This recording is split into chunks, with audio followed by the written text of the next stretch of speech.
अब लेकिन आपने जो एक बात कही, देखिए एक चीज मैं आपको बताऊं डॉक्टर इरशाद, आप कह रहे हैं कहने का तरीका होता है, ये तरीका होता है कि इनको कोई बांग्लादेश में जानता नहीं। आपको मालूम है किससे बात हो रही है आपकी? ब्लिट्स कैसा पब्लिकेशन है आपको मालूम है? ब्लिट्स का एडिटर आपके साथ बात कर रहा है, मालूम है? और आपको यह मालूम है कि पत्रकारों के सोर्सेस होते हैं, खुफिया एजेंसियों में भी होते हैं, पुलिस में भी होते हैं, राजनीतिज्ञों में भी होते हैं, आपको मालूम है ना? अरे पाकिस्तान, तो इनको कैसे पता चल गया आप उसका जिक्र कर रहे हैं? लोगों के नहीं होते डॉक्टर इरशाद, आप तरीके की बात कर रहे थे ना, तो तरीका थोड़ा कुछ ऐसा भी देखा कीजिए जिसमें आपको अपनी तरफ अपना चेहरा देखने में भी मदद मिले। तरीके की बात अगर आप कर रहे हैं तो शोएब चौधरी कौन है, ये कौन है, ये नॉन डेस्क्रिप्ट आदमी है, ये कोई मिनिस्क्यूल आदमी है। अब अगर वो ये कह दे इरशाद कौन है, क्या वजूद है इनका? देखिए ऐसा मत कीजिएगा, अब मत कीजिएगा। लेकिन मैं अब जरा मैं शोएब आपने कहा मैं पाकिस्तान हूं, ISI मैं हूं, तो आप ही हाफिज सईद भी हैं, आप ही मसूद अजहर भी हैं, आप ही उसामा बिन लादेन भी हैं, आप हैं। लेकिन सुनिए उस्मान हादी भी आप ही थे, लेकिन आज उस्मान हादी कोई ऐसा सगा नहीं जिसको आपने ठगा नहीं। और मैं ये भी बता दूं, यूनुस को भी आप लोगों ने बिठाया हुआ है ना यहां, तो ये तारिक रहमान के लिए अंदेशे जाहिर कर रहे हैं। मुझे तो यूनुस के लिए भी डर लग रहा है। कार्तिकेय सर गलत कह रहा हूं क्या मैं? नहीं, बिल्कुल गलत नहीं कह रहे हैं। देखिए इस समय बांग्लादेश की जो सिचुएशन है उसमें आगे क्या होगा कोई कुछ नहीं कह सकता है, बिकॉज एकदम वॉलेटाइल सिचुएशन है। जो भी हो रहा है वो किसी के कंट्रोल में नहीं है। इट इज एनार्की, एक तरह से कंट्रोल्ड एनार्की की सिचुएशन जो है बना रखी है। वहां पर कौन सा फैक्शन किस समय क्या करेगा इस समय बहुत मुश्किल है कहना। परंतु इस समय कैटलिस्ट, सबसे मेजर कैटलिस्ट जो बांग्लादेश में आज की तारीख में आया है वो है तारिक रहमान, क्योंकि वो BNP को सुदृढ़ कर सकता है। सर मैं तो दूसरी बात कह रहा हूं। देखिए ना, आप ये देखिए फैज हमीद के साथ आज क्या हो रहा है। मैं ये कहता हूं जुल्फिकार अली भुट्टो किसी जमाने में, उनके साथ बाद में क्या हुआ? देखिए बेनजीर भुट्टो किसी जमाने में, उनके साथ क्या हुआ? खुद इमरान खान किसी जमाने में, और उनके साथ आज क्या हो रहा है। इसी तरीके से ये उस्मान हादी किसी समय शेख हसीना के खिलाफ, लेकिन बाद में क्या हुआ? इसी तरह एक और नेता, छात्र नेता, जिसके कान के बगल से गोली निकल गई कान को छूते हुए, उसके साथ पहले वो किस तरीके से ISI के लिए मुफीद था और आज क्या हुआ? यूनुस आज मुफीद है, लेकिन कल के आज कितने मुफीद रह गए हैं और कल क्या हो जाएगा ये कौन जानता है। ये एक बड़ा सवाल है संजय सर, इसको डिकोड कर सकते हैं क्या आप? देखिए दो तीन बातें। पहली बात तो कि पाकिस्तान में पढ़े लिखे हो तो छोड़िए, सिर्फ आतंकवाद के अलावा कुछ नहीं पढ़ते हैं वो। और दूसरी बात कि जो वो कह रहे हैं आवाम बांग्लादेश की चुनेगी, तुम अपना पाकिस्तान में तो आवाम को मौका दे दो, इमरान खान को चुनो, उसको बाहर निकालो, चुनाव कराओ, तब आपको पता लगेगा डेमोक्रेसी क्या होती है।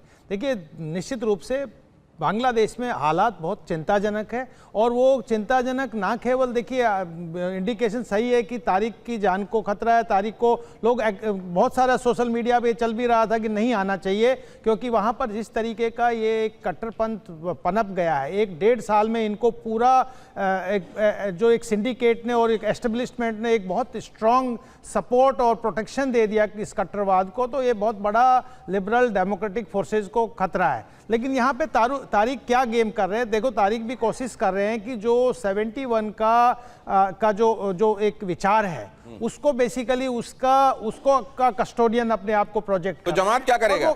आलू बेचेगा वो? अगर 71 के कस्टोडियन ये बन जाएंगे तो क्या वो टमाटर बेचेंगे? कह रहा हूं, बनने का प्रयास कर रहे हैं। और क्योंकि लेकिन ये हमेशा से इनकी, देखिए BNP की सोशल कॉन्स्टिट्यूएंसी आर्मी रही है। BNP ने हमेशा इनका कोर जो आइडियोलॉजी रहा है वो इस्लाम रहा है, और आज के दिन वो 71 का कस्टोडियन बनने का कोशिश कर रहा है। तो जमात इस्लाम क्या आलू बेचेगा? ये बात बिल्कुल आपने सही कही, क्योंकि वो भी तो इस्लाम का ही कस्टोडियन बन रहा है। तो क्या इस्लाम का कस्टोडियन बनने का कंपटीशन चलेगा, या ये एक जैसे विचार वाले लोग एक हो जाएंगे? शोएब चौधरी साहब, इस मामले में क्या होने वाला है? देखिए दिनेश भाई, मैंने कह रहा हूँ फिर से कि तारिक रहमान ये बांग्लादेश को शरिया राष्ट्र बनाने की घोषणा दे दी आज, और दूसरी तरफ जमात इस्लामी खिलाफत राष्ट्र। हम बंगाली लोग अभी हमें चुनना है। क्या कह रहे हैं? अभी कुछ दिनों में वो दाढ़ी वाड़ी बढ़ा लेंगे, सिर पे टोपी आ जाएगी। मैं कह रहा हूँ तो बंगाली को भी पजामे में दिखाई देंगे क्या? बस अभी आज तो कोट पैंट में दिख रहे थे वो। बंगाली को भी चुनना है कि हम आग में जाएंगे या फ्राई पैन में रहेंगे। सो मैं कहता हूँ कि तारिक रहमान आया, उसके लिए बुलेट प्रूफ बस, बुलेट प्रूफ गाड़ी, इतने सब चीज जैसा बेनजीर भुट्टो के लिए थे, आप याद करके देखिए। तो मैं कह रहा हूँ तारिक रहमान को पाकिस्तानी ISI, यूनुस बहुत ही शैतान एक आदमी है। यूनुस पाकिस्तानी ISI और अमेरिकी डीप स्टेट तीनों ने मिलके इसको बांग्लादेश की मिट्टी पे खत्म करेगा, खून करेगा, हत्या करेगा। मैं आपको शो पे आज 25 तारीख ऑन रिकॉर्ड कह रहा हूँ, आप बात में मिला के देखिएगा। बांग्लादेश में चुनाव को रोकने के लिए आपने कहा था कि एक सिलसिला अब शुरू हो गया, 18 करोड़ लोग अब सड़कों पे आएंगे, 2.5 लाख का तमाशा हो गया जितना होना था। लेकिन क्या रात में क्या वैसा क्रैकडाउन हुआ जिसके बारे में आप कल फोर्सी कर रहे थे कि होने वाला है? कल रात हमने देखा एक बड़ा इस्तीफा हुआ है, बम धमाका हुआ है, और क्या हुआ रात में वहां? नहीं, देखिए तारिक रहमान अगर आने के बाद हमारे जो एक्सपेक्टेशन थे बंगाली का, वो वही बात करते। तारिक रहमान ने तो वो बात नहीं किया।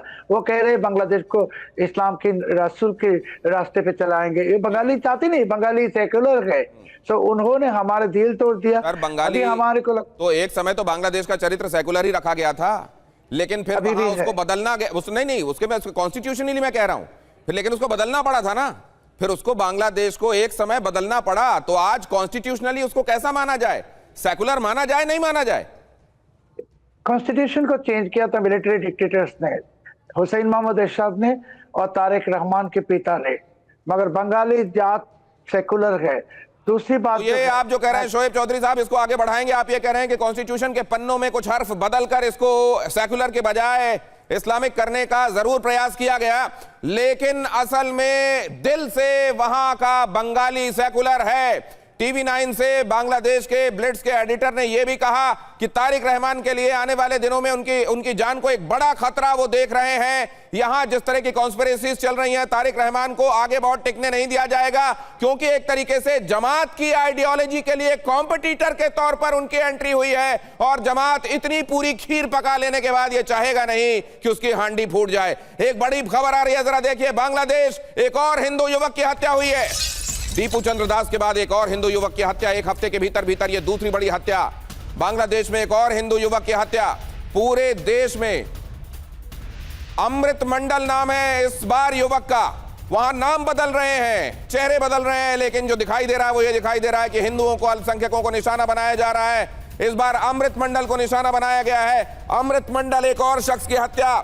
दीपू चंद्र दास की ईश निंदा के मामले में, ब्लास्फेमी के मामले में पीट कर बुरी तरह मारकर आखिरकार उसको खत्म कर दिया गया। और अब अमृत मंडल के हवाले से भी एक खबर आ रही है, हर दिन वहां हिंदुओं के घर जलाए जा रहे हैं, हर दिन उनको धमकियां दी जा रही हैं, घर छोड़ के चले जाओ वरना अगले दिन तुम्हारा यह जमीन और घर बचेगा नहीं। कट्टरपंथियों की भीड़ ने यहां भी मॉब लिंचिंग की है। कट्टरपंथियों की भीड़ ने अमृत मंडल को घेरा और लगभग उसी तरीके से मार डाला जैसे दीपू चंद्र दास की हत्या हुई थी। दीपू चंद्र दास, वो तमाम लोग जो कहते हैं किसी एक पर्टिकुलर टाइम में all eyes on a particular place of this earth, वो ये क्या कहेंगे आज अमृत मंडल के संदर्भ में? All eyes on Bangladesh. ये है अमृत मंडल, ये अमृत मंडल, ये आप देख रहे हैं एक युवा, और जाहिर है इसके ही कंधों पर इसके घर का भी भार रहा होगा। ये पूरे घर की उम्मीद रही होगी, और आज ये उम्मीद रुखसत हो गई। कट्टरपंथियों के लिए ये जो शख्स आपको दिखाई दे रहा है, अगर मैं आपको नाम ना बताता तो क्या आप समझ सकते थे कि अमृत मंडल है या सुहेल है या अरशद है? आप नहीं समझ सकते थे। जाहिर है ये इंसान है पहले, और हर इंसान एक जैसा दिखाई देता है, लेकिन वहां इससे ज्यादा जरूरी है कि उसकी धार्मिक पहचान क्या है, और उसकी धार्मिक पहचान के आधार पर यह तय किया जा रहा है कि वो बांग्लादेश में रह पाएगा या नहीं रह पाएगा।